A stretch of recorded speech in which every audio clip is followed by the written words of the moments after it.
그런 과정에서 위 내용물이 있다면 역류되면서 기도로 흡인되는 경우가 있고 수술창에 출혈이 너무 많아져서 수술할 때 어려워지는 경우가 많습니다. 알러지가 있다는 걸 모르고 이런 약을 사용하게 되면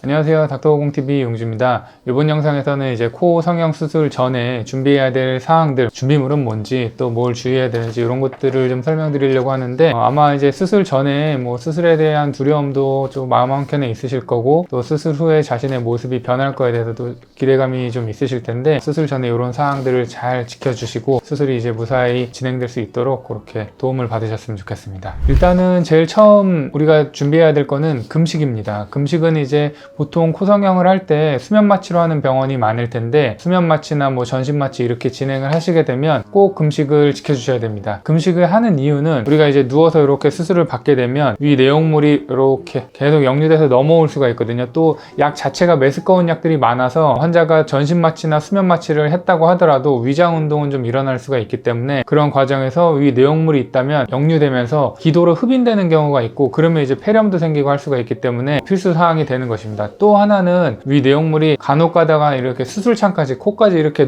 역류돼서 수술창을 오염시키는 경우가 있기 때문에 금식은 꼭 해주셔야 됩니다. 물론 이제 국소마취로 시행을 하는 경우에는 금식 시간이 좀 짧아지거나 금식을 안 해도 되는 경우가 있긴 하지만 대부분의 이제 의원급에서는 수면마취로 수술이 진행되는 경우가 많기 때문에 금식을 하고 오셔야 된다. 저희 병원은 이제 8시간을 설명드리는데 그 금식 시간은 해당 병원에서 확인하셔서 꼭 지켜주시길 바랍니다. 두 번째로는 이제 복용하시고 계신 약물이 있다면 꼭 병원에 알려주시고 병원과 상의해서 끊어야 되는 약물은 수술 전에 끊으셔야 됩니다. 제일 대표적인 경우는 이제 아스피린이 될 텐데 아스피린이나 어떤 이제 혈관계통 약물, 고혈압약 등 같은 경우는 혈액 응고를 좀 저해하는 성질을 가진 약들이 있어서 우리가 이걸 계속 복용하면서 수술을 하시게 되면은 수술창에 출혈이 너무 많아져서 수술할 때 어려워지는 경우가 많습니다. 그래서 아스피린 같은 경우는 이제 일주일 정도 끊고 수술을 하시라고 권장드리는 경우가 있는데 이 외에도 수술 전에 중단해야 되는 약들이 있을 수가 있으니까 복용하고 있는 약이 있으시다면 꼭 병원에 알려주셔야 됩니다. 또 반대로 복용을 지속하면서 시행해야 되는 약들도 있습니다. 예를 들어 고혈압약이나 갑상선 저하증약 이런 것들은 금식을 하는 와중에도 아침에 이제 소량의 물과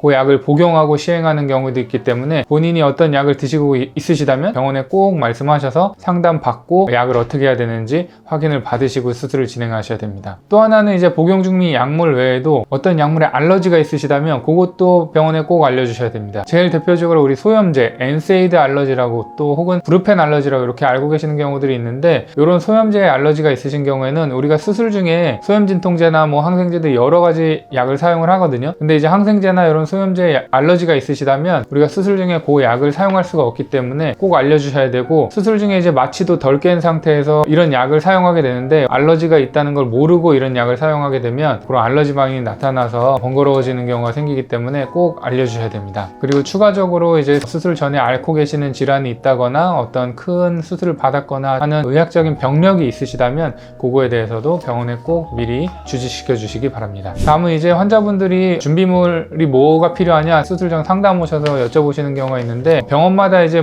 챙겨 드리는 게 좀 다르기는 한데 저희 병원에서는 다 챙겨 드립니다. 근데 제가 지금 설명하는 정도의 준비물들은 그쪽 병원에 여쭤보셔가지고 내가 준비를 해야 되냐 아니면 병원에서 제공하냐 이런 거를 좀 여쭤보셔야 됩니다. 일단 첫 번째로는 멸균 거즈입니다. 우리가 코 수술하게 되면 출혈도 좀 생기고 그 다음에 이런 데서 콧물 분비도 좀 자극돼서 많아지고 하는데 그걸 그냥 이렇게 수술 부위를 휴지로 닦아내면은 수술 부위에 오염이 돼서 감염될 수가 있기 때문에 멸균된 거즈를 꼭 사용해서 닦아주시기를 권유를 드립니다. 수술 후에 분비물이 있거나 하면 그걸 좀 사용해서 닦아주시면 됩니다. 다음에는 이제 종이 반창고인데 종이 반창고 여기 사진 나오죠. 이런 거 이제 준비해 놓으시면 되는데 이거는 왜 하는 거냐면 코 수술하고 나면 이렇게 부목 같은 거 대놓거든요. 그 부목 같은 게 이렇게 떨어지는 경우가 있어요. 이런 접착력이 계속 유지가 되지 않기 때문에 그런 부목들이 떨어지는 경우가 생기거든요. 그럴 때 이제 간단하게 이제 스스로 고정을 해줘야 되는데 그때 이제 종이 반창고를 사용하시면 됩니다. 다른 반창고들도 맞는데 이걸 왜 사용을 권장드리냐면 그나마 환기가 좀 잘 되고 우리가 부목 안쪽에도 테이프로 이렇게 드레싱 하는데 그때도 종이 테이프 이걸 사용하거든요. 아무래도 경험적으로 종이 반창고가 제일 편안하게 사용이 되고 또 아무래도 통기성이 좀 나서 이걸 사용하는 것 같습니다. 종이 반창고를 얇은 거를 하나 하나 준비해 놓으시면 아마 유용하게 쓰실 수 있으실 겁니다. 다음은 이제 냉찜질팩인데 이거는 병원에서 제공하는 경우가 대부분이긴 한데 병원에서 제공을 하지 않는다고 하면은 하나 구비해 두시는 게 좋을 것 같습니다. 물론 얼음으로 그냥 봉투에 담아서 하셔도 되지만 처음에 수술 한 3, 4일 때는 냉찜질이 좋고 나중에 이제 상처가 다 아물고 한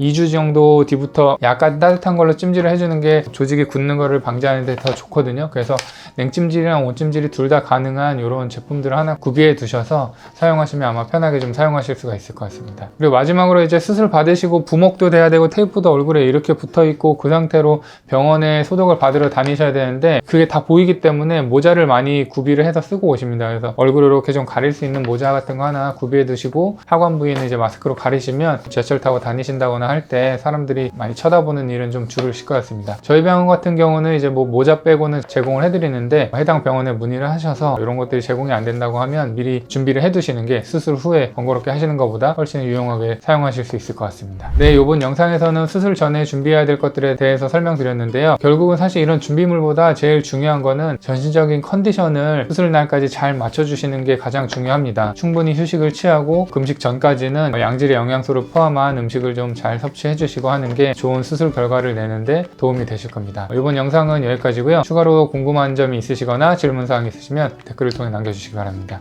감사합니다.